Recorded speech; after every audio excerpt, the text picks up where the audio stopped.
Creating your own reality. Is it possible for me? I am Jennifer K. Hill, the consciousness architect, and I am here to tell you that it's not only possible, it's closer than you might think. Welcome to the show. Hello, friends, and welcome back for another episode of Regarding Consciousness. I am Jennifer K. Hill, CEO of OptiMatch, Om.app, and host of this show. So grateful to get to bring you wonderful evolutionary leaders, authors, scientists, thought leaders from around the world.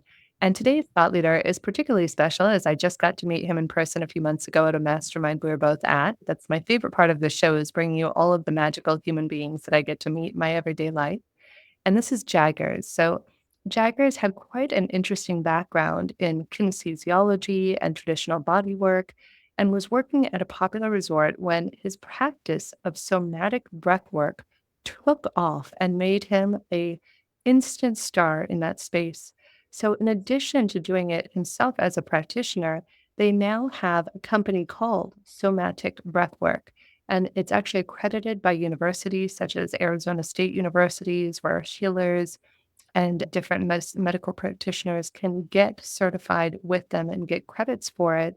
And they have a group of over 1,000 practitioners that they've certified from around the world. Jaggers, I'm so excited to talk to you today and hear a little bit about how this journey came to be and why this is your life's work, as you were just sharing a little bit before we began recording. Yeah, Jennifer, thank you so much for having me. Truly, with the few conversations that we've had, I can feel how much of a light you are in the world, and the amount of giving that you give is pretty substantial. And so I just want to honor that and thank you for that. Yeah, it's been quite a journey growing up as an only child with parents that were struggling with addiction from a young age. I watched them, they went from hard drugs such as like meth and cocaine and alcoholism to going to rehab and getting clean off of those and then switching to prescription medications. And just as a child, watching them struggle with anxiety and depression and a lot of these modern things that really, I don't know if they're essentially like innate to our humanness in a way. And so I watched them struggle with that. And I originally studied addiction psychology and physical therapy. I couldn't decide when I was going to school, do I go the mind route? Do I go the body route? I'm fascinated by both, what makes people tick, also this incredible organism that we're inhabiting, the body, and just all of the intelligence within that. And through that journey, I didn't really resonate with traditional schooling, and I ended up dropping out. And there was quite a few journeys between that time, but I ended up finding a naturopathic medicine school that I thought I wanted to be a naturopathic doctor. But at that point, as soon as I got my hands on somebody, I started working on somebody, all of the stuff that I had been learning from school, whether it was psychology or physical therapy, it all started to make sense for me. And I think part of that is because I think most of us are actually experiential learners. I didn't have something to apply it to, but I fell in love with body work. I studied a lot of the Western-based body works. I became a neuromuscular therapist, studying postural rehabilitation and just alignment and injury rehabilitation. And then on the other side, studying a lot of the Eastern modalities that are looking at the body from a more holistic perspective, the energetics of the body, the chakra system, or TCM meridian lines. And so I always had a cult. There's a way to bridge this together. And through that, I actually volunteered for a nonprofit organization called MAPS. Somebody was telling me that this organization was doing really powerful work in the realms of understanding psychedelics and altered states of consciousness in conjunction with psychotherapy for anxiety, depression, a lot of those modern illnesses or diseases that we're experiencing. And when I was working a conference, I had a friend tell me, you need to go to this breathwork session by a man named Stan Grof. And if anybody knows who Stan Grof is, he's the father of a lot of these breathwork journey style modalities. And I had this profound moment in that session. I experienced more physical release in my body I felt a pop in my thoracic spine, and I had been receiving chiropractic and body work and acupuncture and therapy. And then going into this breath work, I felt a pop in like my solar plexus area. And immediately I was flooded with a tremendous amount of anger. I watched my life flash before my eyes of all the ways in which I was angry with my parents. It turned into sadness just for them like really doing the best that they could with what they had.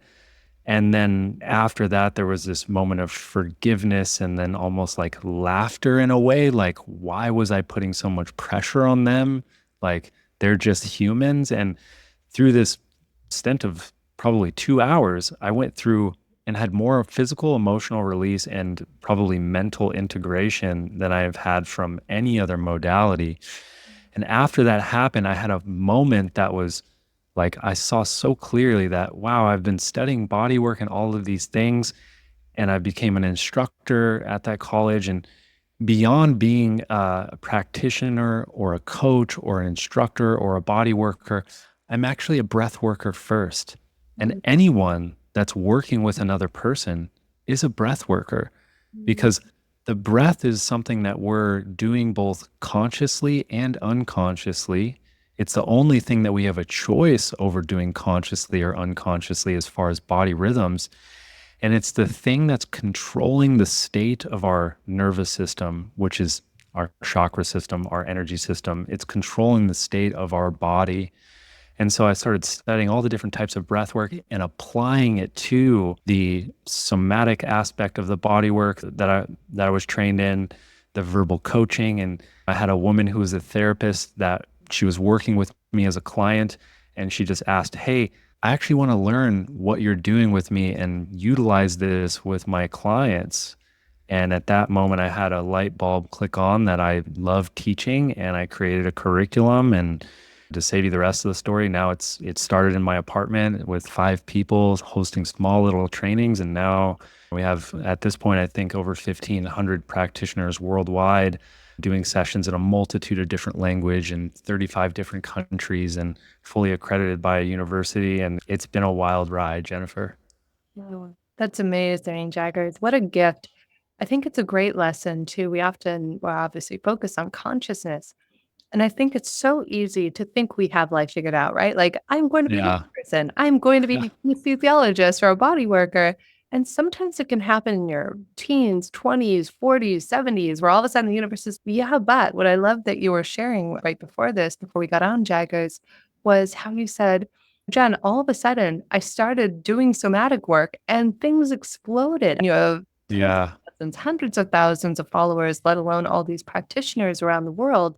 So, talk to our listeners and viewers a little bit about what is, or give us more examples of maybe somatic breath work for people who aren't familiar with it. I'm a huge fan of breath work, heart math certified trainer myself, and Yeah. about your program as well. I love breath work, and I find it's the greatest tool that we have for self-regulation. Whenever I meet parents of children who are autistic or friends who are on the spectrum, the thing I wish I could have told myself when I was in my teens or 20s that might have even helped save me when I was suicidal and depressed would have been Yeah. self-regulation. And that's one of the greatest gifts that breath work gives us is whether you're neurodiverse or neurotypical, breath work Yeah. is a wonderful way to regulate our nervous system and to be calm and present and to create psychologically safe relationships. Yeah. Yeah. I appreciate that question. Breath work is so powerful and it's so simple and it's hidden underneath our nose, right? It's literally a toggle switch that we can utilize at any time to control our state. We can't always control the outside world. We can't control a lot of our circumstances, but we can control the state of our system. And obviously, breath work is powerful for self-regulation and the changing of our physiological state. The somatic aspect of it, and first thing I'll say is that there are so many different types of breath work out there. A lot of them are like none of them are new. I'll say that they're very ancient. It's an ancient form of inner technology that I think as this outer technology continues to grow as well, like the digital realms, we need more inner technology now more than ever. And we could get into that as well. But the somatic aspect of things is just the somatics is a lens on how a person is orienting themselves when viewing, like, working with your body or working with ourselves or working with anyone. It's a lens that basically is taking the stance of how the state of your body is affecting the state of your mind. It's really just how we look at the mind body connection. And we live in a world that's become very top down focused, where it's let's work with the mind and the story, and that work is powerful.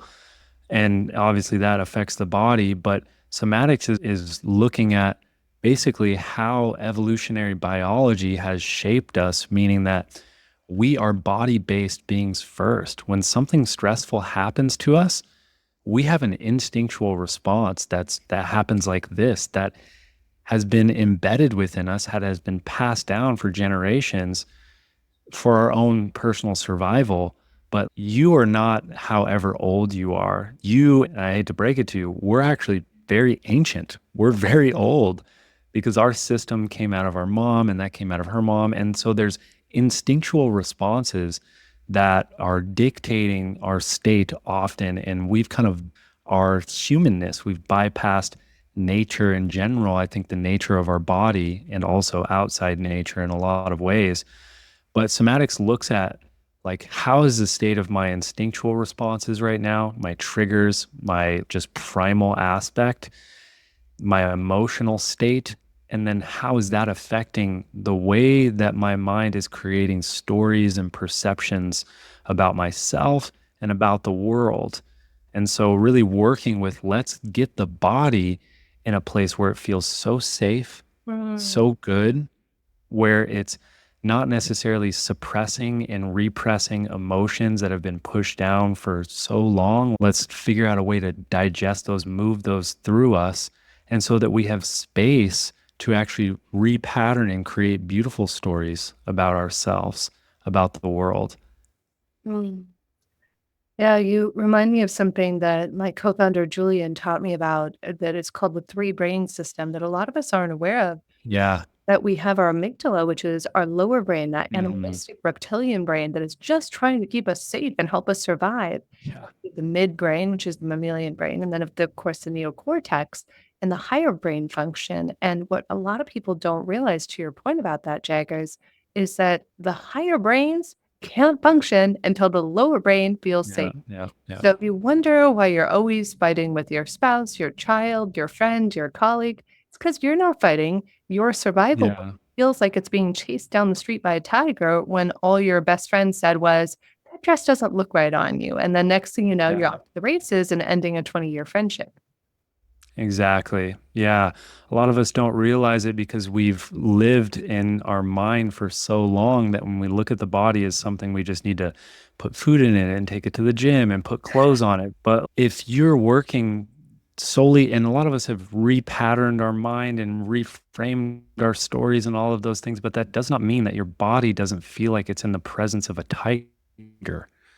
And so what can happen is we can just be going about our life, and like you said, we can have a very, like, maybe a level 2 situation that Mm. now turns into a level 10 situation right in front of us, where, and it's not coming from our mind, it's actually coming from the state of our body. And like I said, a lot of these ancient practices, yoga, meditation, breath work, like, they understood that our body is an antenna, and we've yet to figure out, like, where does our mind actually happen? Mm. Because our mind is often what the state of our antenna, the state of our body, is tuning into. Religions, governments, organizations in power have understood this, that if I keep you in a state of fear or guilt or shame, then you're going to be picking up on fear-based, like, ideas. It's really hard for us in our modern world to think expansively, to create an expansive vision, if we're not feeling expanded in our body. If we're feeling contracted, we're going to pick up on contracted ideas. Oh, that's so good. I love that. And you also touched on something. It's what had me, one of the many things that had me fall in love with my husband, is he's done Tai Chi and Qigong for many years. And I tell Yeah. him, it's just, oh, it's so beautiful. And one day I was getting ready for a very important business meeting. And my husband told me, honey, stretch before your business meeting. And I was like, what? And he said, a flexible body will equal a flexible mind. It'll make you more Yeah. completely aware. And I will always remember him saying that because our breath, our flexibility ties into our mental and Yeah. emotional, it's all tied in physiologically. And so if we're constricted, as you just said, then our ideas become constricted, then we attract other constricted ideas. And it's not good or bad. I want to be thoughtful of this because I know Yeah. it's so easy to shame spiral. You and I were just talking Yeah. about a letter I'm Absolutely. on called Dear Entrepreneur. Yeah. I know life can be challenging sometimes. Yeah. Dear human, I know life can be challenging. So Right. this isn't another thing to berate put yourself down. It's something that when you bring your consciousness to it, when you bring your Mhm. awareness to it, then from that place, you have the power to choose. Does this serve me? Does this serve Yeah. my mission? And how can I use this to better serve humanity? Yeah, I think you said it best there, and this is probably the whole thing is having the power of choice. Choice is the human superpower. And a lot of us, when we're operating just from our instincts or our emotions, we're not choosing. We're reactive, we're triggered. But truly, like our life and thus mine so far has been an accumulation of choices. And I think all of us are trying to, especially if you're an entrepreneur, and maybe if you probably are, if you're listening to this, perhaps I don't know the audience necessarily, but you know how hard it is to make clear decisions and how important it is to make clear decisions. And being able to like have that sort of choice really depends on the capacity of your nervous system. I remember as a child, we use a lot of these terms like, hey, I'm on my last nerve right now, or Mm, I'm about to have a nervous breakdown. All of those languages are basically just saying that, hey, my body right now, the state of my nervous system has no more capacity. And so I'm not going to be able to deal with and or think about and or choose what I'm about to do. I'm about to have an involuntary response if I'm on my last nerve, right? So mm. it's about creating more choice. Yeah. I think it's such a beautiful reminder that the choice is always there. And what the breath gives us back is that ability to choose, which is why I so deeply respect and Mhm. admire your work, Jaggers. And so Uh, tell our listeners, our audience, I know you have huge followings on social media. Where can they connect to you if they want to become a practitioner, follow your teachings? Where would they go? Yeah, thank you so much, Jennifer. We're somatic breathwork across the board. We have a ton of videos on YouTube. We just hit over 1 million subscribers on there, which is incredible. Amazing. Yeah. Congratulations. But on Instagram, you can connect with us at Somatic Breathwork or me at Jaggers JR. If you want to learn more about the practitioner trainings, somaticbreathwork.com. So basically everywhere, Somatic Breathwork. It's beautiful. And it's such a testament, Jaggers, to just following the breadcrumbs that life guides us to our path and our Yeah. purpose. I was just mentioning on another show, there was a book, something about like how to win at the game of life by Florence, somebody or other that inspired Louise Hay to create her, oh my gosh, prolific Hay House, my gosh. And Yeah. all about winning at the game of life means Yeah. follow our intuitive breadcrumbs. Like when we get that little pull, like you had to go to that class at MAPS and be like, hey, that sounds like something I should really do. How often is it? Yeah. Somebody else I was on a phone call with today was saying that they went to a bar and they rarely, if ever, drink and ordered their favorite glass of scotch. And somebody walks up and orders that favorite glass of scotch next to them. And then they wound up becoming the best of friends, which led to business partnerships and world Mhm. travels together. So I would Yeah. encourage us, we use our breath, we use our power to choose. Is there anything else, Jaggers, that I didn't ask you today that you just want to perhaps leave our listeners with and our viewers today? Yeah, absolutely. I love that last point. And I think a lot of the decisions I made along the way, like it didn't make sense to my mind. And this shows how much of a mentally dominant culture we are. Like if I ask you if something makes sense, you look at it and you're like, oh, can I wrap my mind around it? But the decisions that I made, they made sense to my body. They were a full body yes. And so I'm so thankful that as a child and adolescent and as a young adult, I had enough of a connection to that little voice that said yes inside of me, even though my mind and like my parents and society and friends were like, you're going to go to school to touch people, like you're never going to be successful. Like you should be a therapist. You should do all of these like things that make sense. But within that, the breath is an access tool for you to develop a deeper connection to what makes sense, what makes sensation, meaning that full body yes for you along your journey. And that's been the compass for me in my life.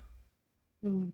So true. May we all learn to follow our full body yeses, to follow our hearts, our bodies, our inner knowings, intuition, and to connect to the light force that flows in every one of us. As they say in Hebrew, neshama, the word neshama, which means both soul and breath. So may we use our soul and breath and intertwine them to the greatest good of ourselves and those in our lives. I am Jennifer Cahill, and I thank you for joining us today.